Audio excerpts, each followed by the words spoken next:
Bismillahirrahmanirrahim. Assalamualaikum warahmatullahi wabarakatuh.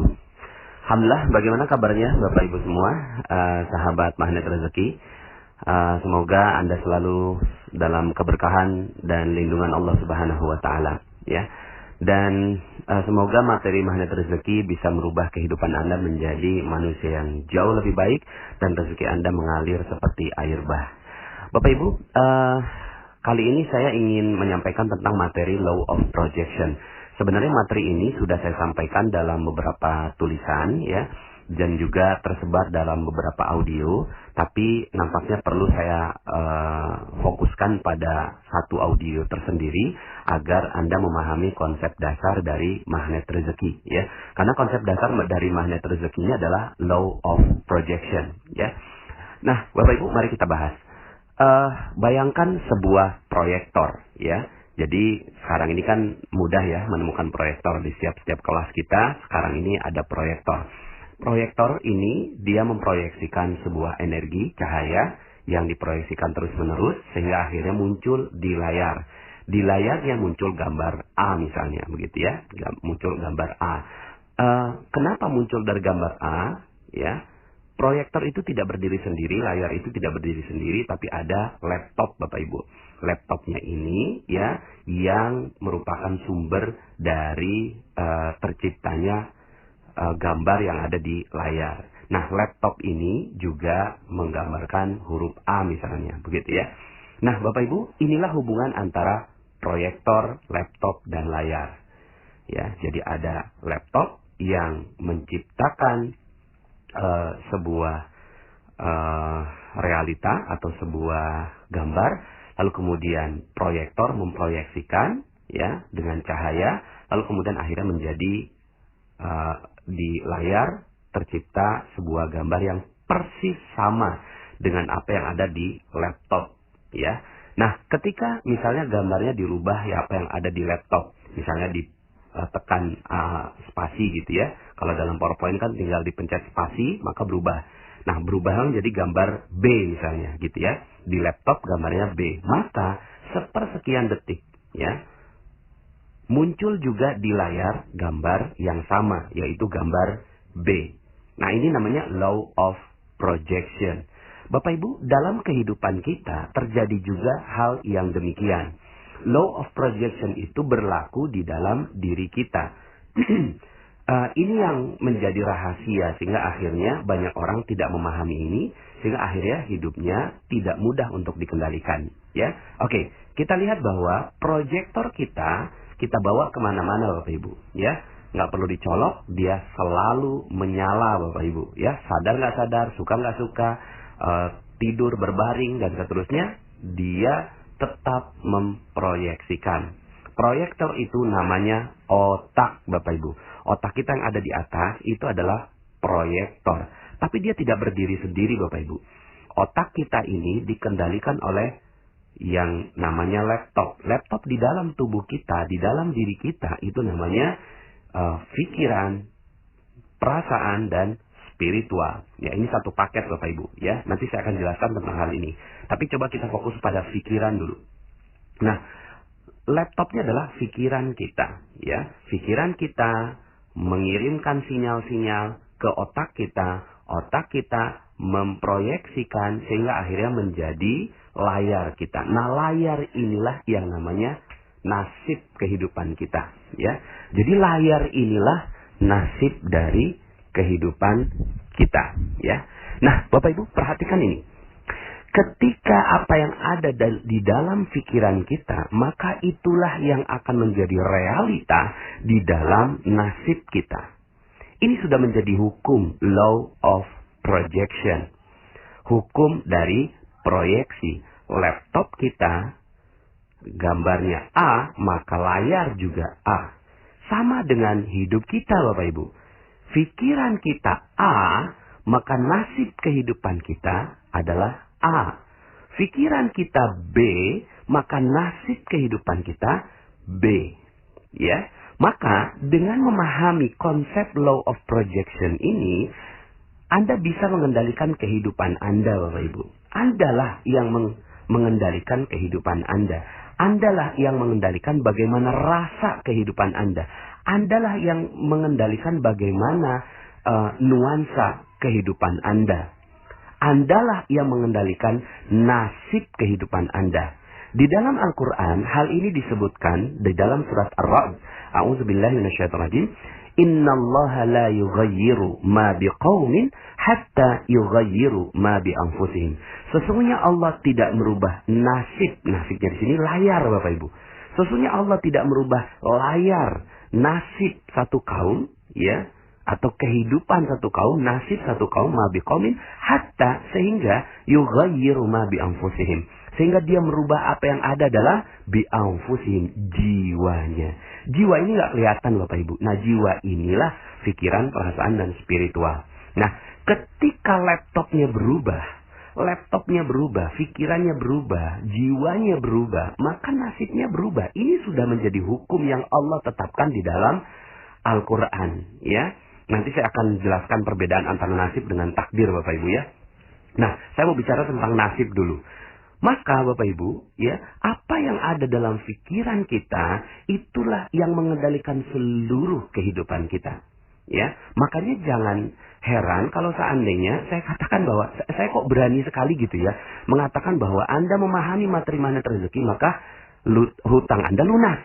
Ya, kenapa kok begitu? Ya, karena, ya, di dalam pikiran kita utang. Lalu kemudian dia diproyeksikan oleh otak kita. Utang. Sehingga akhirnya apa yang terjadi? Yang terjadi adalah di dalam nasib kita terus-menerus berhutang. Itu yang terjadi, gitu ya. Itu yang terjadi. Siapa yang menciptakan dan mengkreasikan utang itu? Kita sendiri yang mengkreasikan itu. Sehingga akhirnya orang yang terus berpikiran utang seperti ini, yakin Bapak Ibu, hakul yakin, sampai meninggal dunia, dia utangnya nggak akan pernah lunas, Bapak Ibu.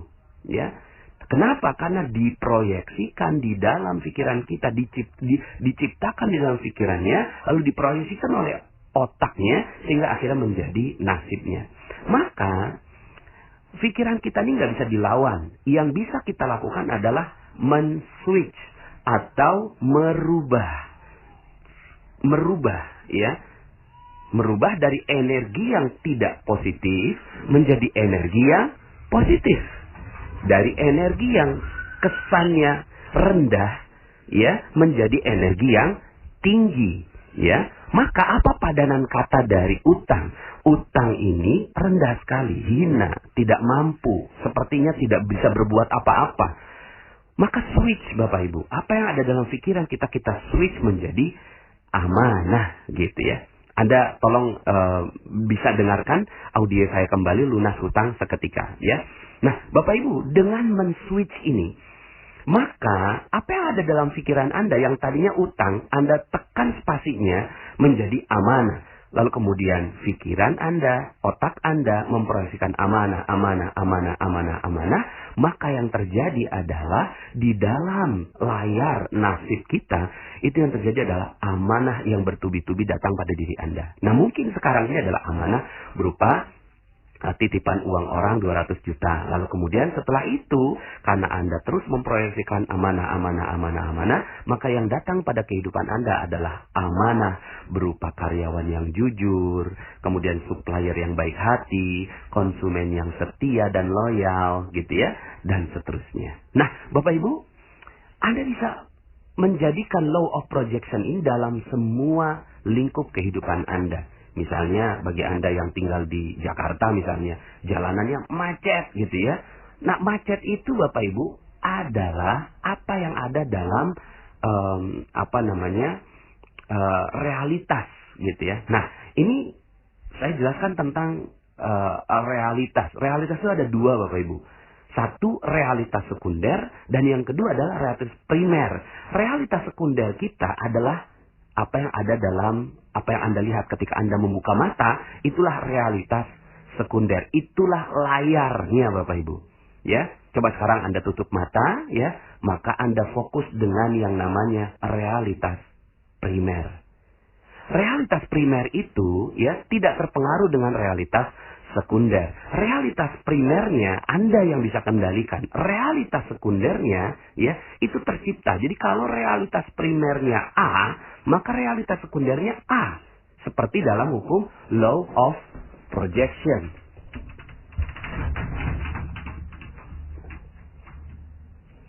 Seperti yang dalam hukum law of projection, ketika di laptop A, maka di nasib Anda adalah A. Di realitas primer Anda macet, maka realitas sekunder Anda macet. Sehingga akhirnya hidup Anda jadinya macet. Dan saat itu kita sedang berdoa Bapak Ibu. Ya Allah, macetkan hidupku, macetkan rezekiku, macetkan kebahagiaanku, macetkan keharmonisanku. Sehingga akhirnya yang terjadi Bapak Ibu betul-betul macet. Semuanya, proyeknya macet. Ya, proyeknya macet, rezekinya macet, semuanya macet.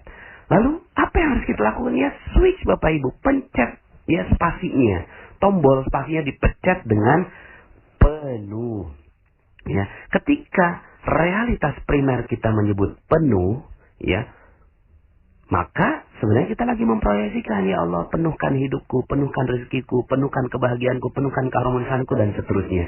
Sehingga yang terjadi di dalam realitas sekundernya terjadi adalah penuh Bapak Ibu. Sehingga akhirnya semua kehidupan Anda penuh dengan kebahagiaan. Ya, maka dengan konsep ini, ya, Anda bisa kendalikan seluruh kehidupan Anda. Apapun realitas sekundernya, apapun realitas, ya katanya realita, tapi kalau saya menyebutnya itu realitas sekunder. Apapun realitanya, ya, apapun faktanya, Anda bisa merespon dengan tepat Bapak Ibu. Ya, faktanya Anda punya utang. Faktanya Anda ya melewati jalanan yang macet. Faktanya ya Anda mungkin akan didatangi oleh polisi, pengacara, orang yang menagih Anda, debt collector. Faktanya bisa jadi Anda adalah seorang istri yang suaminya penuh dengan kedengkian, kebencian, memukul Anda, KDRT, dan seterusnya. Faktanya bisa jadi anak Anda kena narkoba. Faktanya bisa jadi Anda dilahirkan dari seorang nauzubillah perzinahan begitu ya. Faktanya bisa jadi Anda melihat ada korupsi di Indonesia. Faktanya bisa jadi ada pembunuhan, pencurian, kemaksiatan, dan seterusnya. Faktanya bisa jadi macam-macam Bapak Ibu. Faktanya bisa terjadi apapun gitu ya. Faktanya bisa terjadi apapun dalam realitas sekunder Anda. Tetapi di dalam realitas primer Anda yang ada hanya boleh kebahagiaan, keharmonisan, kecintaan ya, dan energi-energi yang positif. Kalaulah sudah ada realitas sekunder, realitas primer yang demikian di dalam pikiran Anda, maka yang terjadi adalah hidup Anda sudah bahagia Bapak Ibu. So what gitu loh. Mungkin sekarang ini Anda akan didatangi oleh banyak orang untuk menagih hutang Anda. Tapi kemudian Anda tarik nafas, Anda cool di dalam pikiran Anda bahwa Anda adalah orang yang baik hati, Anda adalah orang yang amanah, Anda adalah orang yang jujur, Anda adalah orang yang penuh cinta kasih, Anda adalah orang yang bahagia, Anda menyebarkan kebahagiaan buat orang lain. Maka orang yang nagih di depan Anda itu akan kebingungan Bapak Ibu. Percaya saya. Orang yang akan nagih gitu ya, debt collector itu kerasa energi apa yang ada di dalam realitas primer Anda. Ya, maka penting sekali menjaga realitas primer ini, ya. Penting sekali menjaga realitas primer ini. Nah, persoalannya begini Bapak Ibu. Otak kita selain memproyeksikan, dia juga menyerap. Dia menyerap 2 juta informasi per detik, ya. 2 juta informasi masuk per detik, lalu kemudian dia diproyeksikan. Itu kerja otak kita Bapak Ibu. Nah, dia masuk Bapak Ibu, masuk 2 juta informasi per detik, sadar nggak sadar, suka nggak suka, mau nggak mau, ya, terpaksa nggak terpaksa, itu masuk 2 juta informasi per detik. Contoh, misalnya Anda atau siapalah begitu ya, suka dengan menonton film horor, ya. Dia suka menonton film horor, maka yang dia tonton terus gitu ya, setiap hari dia nonton film horor, maka masuk 2 juta informasi per detik di dalam pikirannya, ya. Akhirnya yang terjadi adalah semua dunia horor. Masuklah dalam realitas primernya dia. ya, masuk di dalam realitas primernya dia bahwa hidup adalah penuh dengan horor. Dia percaya ada kuntilanak, ada sundel bolong, ada buto ijo, ada genderuwo dan seterusnya. Dia percaya, believe dalam realita primernya dia. Maka yang terjadi adalah ketika dia lewat jalanan gelap, Bapak Ibu, maka apa yang terjadi? Yang terjadi adalah realita primer itu muncul menjadi realita sekunder yang memunculkan rasa takut, sehingga akhirnya dia takut. Aduh, ada kuntilanak nggak ya? Ada genderuwo nggak ya? Ada sundel bolong nggak ya? Padahal Bapak Ibu, mana itu semua? Nggak ada. That's not real, nggak nyata seperti materi jeruk nipis yang saya sampaikan. Makanya kenapa kok ya setan di setiap daerah itu berbeda-beda, Bapak Ibu. Ya, itu yang tadi saya sebutkan, itu setan khasnya Indonesia, Bapak Ibu ya. Itu kan dia masuk ya film-film horor di dalam pikirannya. Tapi coba kalau Anda ke Cina, ya, setannya lucu, Bapak Ibu, loncat-loncat gitu ya. Loncat-loncat kita gitu ya. Nggak masuk dalam realitas primer kita itu, loncat-loncat mengerikan. Tapi di orang yang ada di dataran Cina gitu ya, ngelihat ada orang yang loncat-loncat lalu kemudian tangannya lurus ke depan, itu takut, Bapak Ibu, ya.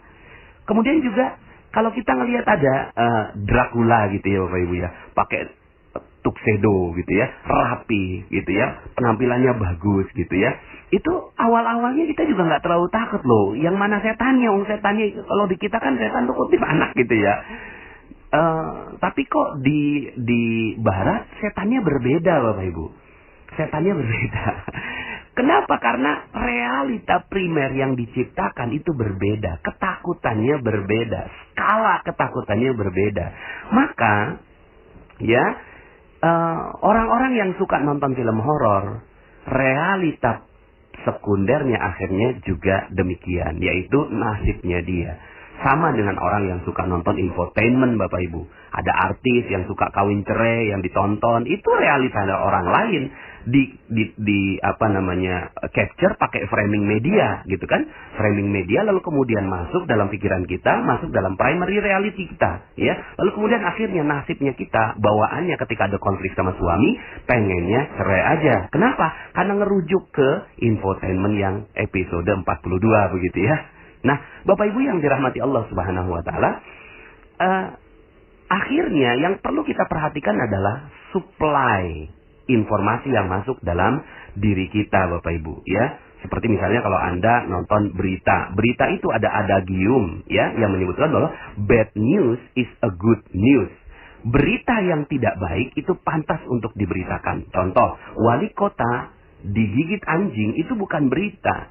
Tapi wali kota menggigit anjing ini baru berita. Akhirnya itu yang di-framing sama media, di-capture sama media, lalu kemudian akhirnya setiap orang yang menonton televisi jadi aneh. Kenapa? Karena ya kejadian selevel wali kota menggigit anjing itulah yang ditonton terus-menerus. Makanya waktu itu pernah ada, Bapak Ibu, teman saya yang WA saya, Pak Nas, saya mau ke Depok tapi kok saya takut ya. Kenapa takut? Karena di Depok banjir. Loh, banjir? Kalau di Depok banjir bagaimana Jakarta? Ternyata ya ada satu jalanan yang tergenang, itu yang di-capture sama jurnalis, dan kemudian itu yang masuk dalam realitas primer teman saya. Sehingga akhirnya dia nggak jadi ke Depok karena takut ada banjir. Padahal sayanya sendiri yang berada di Depok nggak lihat ada banjir. Nah, Bapak Ibu, inilah dia ya law of projection. Sehingga akhirnya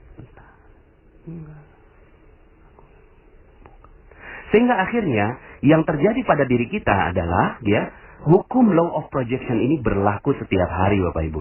Ketika Anda mensuplai berita-berita yang nggak bagus, ya, hal-hal yang nggak bagus dalam pikiran Anda, hati-hati. Itu akan masuk menjadi primary reality Anda atau realitas primer Anda dan akhirnya menjadi nasib Anda. Nah, sekarang ini Bapak Ibu, yang perlu Anda kendalikan adalah bagaimana realitas primer Anda adalah bagus, luar biasa, sehat, bahagia, senang, harmonis, apapun fakta yang di luar yang terjadi. Itu udah nggak penting, Bapak Ibu. Sudah tidak penting. Yang penting adalah bagaimana pikiran Anda selalu memandang yang positif. Perasaan Anda positif. Spiritual Anda positif. Ketika itu yang terjadi, maka rezeki Anda akan mengalir dengan deras. Sederhana sekali Bapak Ibu, ya. Seperti yang saya sampaikan dalam materi sebelumnya bahwa rezeki itu adalah energi baik, ya. Ketika dalam tubuh kita seluruhnya energinya baik, maka rezeki akan datang otomatis. Rezeki akan datang pada diri kita, ya. Rezeki akan datang pada diri kita ketika energi kita adalah energi yang baik. Tapi ketika energi kita bercampur dengan energi yang tidak baik, rezeki nggak akan datang pada diri kita.